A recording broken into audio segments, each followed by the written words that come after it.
Hej, nu tänkte jag prata om min och Alvs tripp till Östergötlands ullspinneri. För er som inte vet så finns det ett litet ullspinneri i utkanten av Ödeshög. Där var jag och min vän, vi åkte ner från, och hon från Degerfors. Och så var vi där och köpte lite garn. Och det tänkte jag prata om. Ullspinneriet i Ödeshög har många fina ullgarner. Det är lokalproducerat och det spinns där.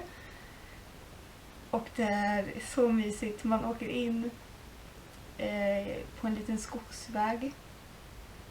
Och där ganska snart så ser man en lada med deras märke Östergötlands ullspinneri. Och här har vi kassen. Så vi går igenom den. Jag fastnade för en kofta som heter Maj. Det var en av deras få modeller som har en mindre storlek.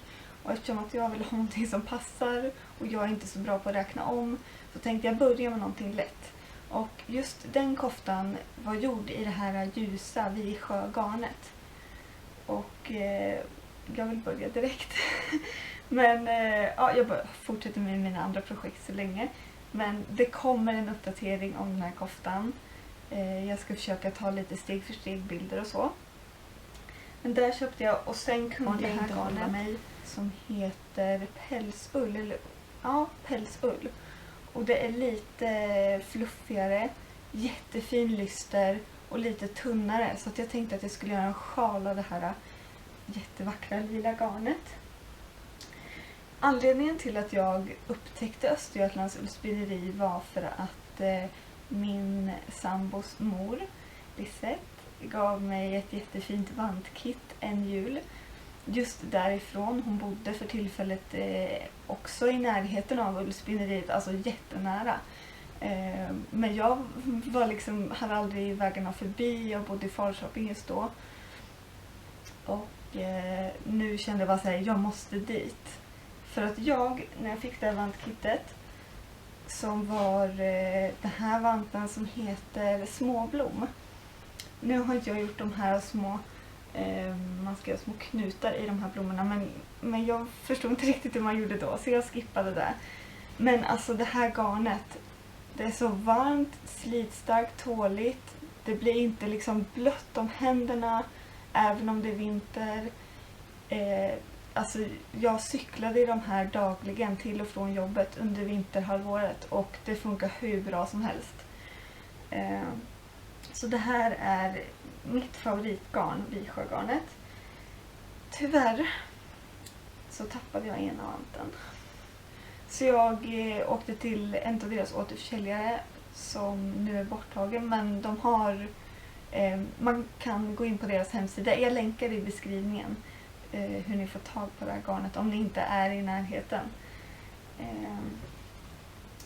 Som sagt jag var tvungen att göra nya vantar, så då blev de blå och ljusblå. Och de här stickade jag lite tajtare, men de blev ändå jättebra. Nu har inte jag kunnat sy upp den här kanten som jag har gjort på den här vanten. Försöka visa. Den kanten är uppsydd liksom.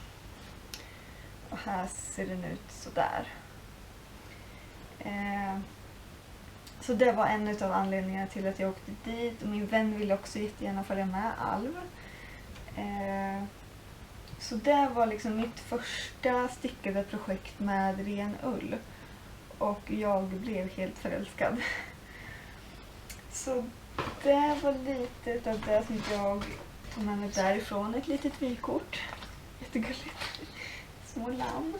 Just nu har de också en utställning med bland annat plagg stickade från Sagornas stickbok. Den känner ni kanske till.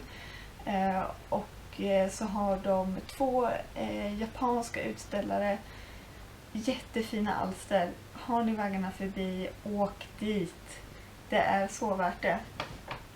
Sen fick jag också med garnen som jag köpte. Både koftan Ida som jag fastnade för, men kände så här att jag har jättesvårt för att räkna om, som jag nämnde tidigare. Och koftan Maj. Så den börjar vi på snart tycker jag. Det var jag hade att berätta om Östergötlands ullspinneri. Om ni vill att jag kikar på några andra ullspinnerier. Jag ska faktiskt till Edinburgh snart och jag har planerat några besök i några garnbutiker. Men kommentera gärna och ge lite tips så kommer det upp videos alldeles strax.